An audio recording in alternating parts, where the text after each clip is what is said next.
This week, Andrew Opie from the British Retail Consortium made some comments on BBC Countryfile that have shocked and angered British apple and pear growers. As chair of British Apples and Pears, I want to share with you directly the facts of the situation facing growers in the UK today. Andrew Opie said that supermarkets were keeping prices low and implied that that's why they couldn't pay growers a fair return. It's simply not true.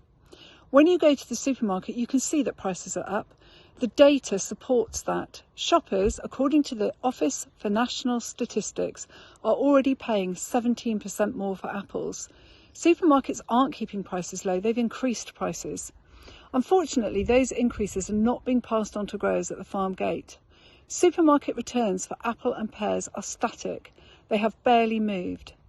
That might not be a problem if growers' costs were static too, but they're not.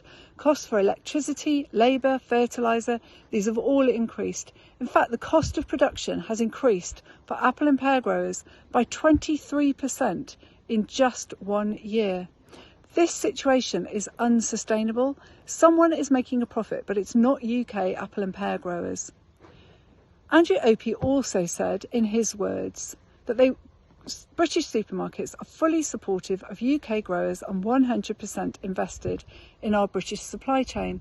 I'm afraid that talk is cheap. Supermarkets might claim to back British farmers. You can see it in their advertising and on the side of their lorries, but their actions speak louder than their words.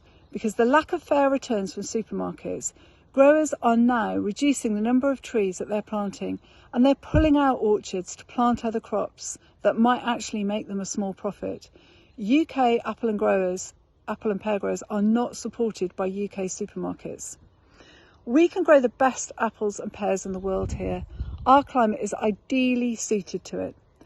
Apples and pears are really nutritious. There's a reason why people say an apple a day keeps the doctor away. All we're asking is that supermarkets pay a fair return and stop misleading the British public.